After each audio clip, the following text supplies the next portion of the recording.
La plupart des pays de l'Afrique de l'Ouest sont dotés de sous-sols riches d'un important potentiel de ressources naturelles qui suscite un énorme espoir chez les populations. Cependant, le constat est clair.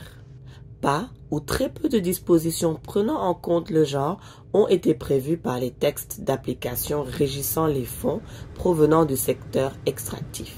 Face à cette question majeure, la CEDEAO a initié une campagne pour renforcer la compréhension des mécanismes de répartition des fonds issus du secteur extractif, amener les États à appliquer une politique de budgétisation sensible au genre et investir 30% des fonds de développement issus du secteur extractif dans le développement économique des femmes et dans l'éducation des filles.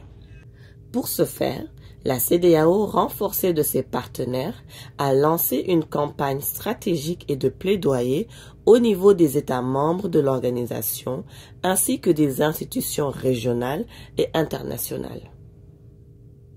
Un temps fort de cette campagne a été le panel de haut niveau des États membres organisé le 10 mars 2023 à New York par le département du développement humain et des affaires sociales de la CEDEAO en collaboration avec les ONG internationales Oxfam et WILDAF.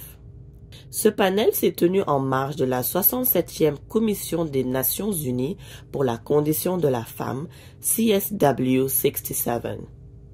Les travaux du panel ont permis de regrouper l'ensemble des acteurs concernés par cette campagne. La session a permis d'obtenir des engagements forts et de solides promesses. Dans la manière dont on va donner des parts dans l'exploitation, que des femmes soient aussi prises en compte, mais aussi au niveau des ITI, qu'il y ait des femmes aussi dans la gouvernance. Et je crois qu'aujourd'hui, le plaidoyer a porté ses fruits parce que nous en sommes sortis, en tout cas avec des engagements très forts. La CEDEAO est l'une des institutions africaines qui lutte le plus pour l'égalité de genre et l'autonomisation des femmes. La grande innovation est le pas que l'organisation sous-régionale est en train de franchir avec la production d'un document de référence pour chaque pays membre basé sur les problèmes spécifiques. Nous pensons qu'en partant d'une situation de référence, parce qu'il y a des pays qui sont plus avancés par rapport sur l'éducation, d'autres qui ont d'autres problèmes, nous arriverons en ciblant les besoins objectifs de chacun de ces pays à y apporter notre part. Nous le faisons en termes financiers, on finance beaucoup de projets. Nous le faisons en termes d'accompagnement technique et en termes de renforcement de capacités aussi. Et aussi en termes de plaidoyer comme ce que nous venons de faire.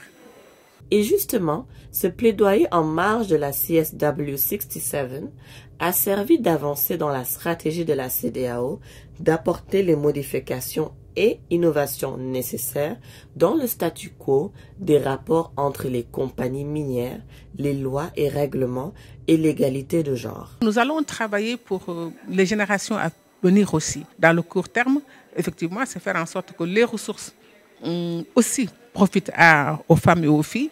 Nous voulons aussi en même temps que les structures, les partenaires qui sont dans les exploitations changent aussi de règles de jeu et de politique. Et ça, nous allons nous y atteler.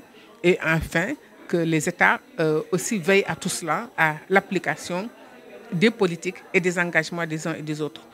Amina Silva, B News International, New York.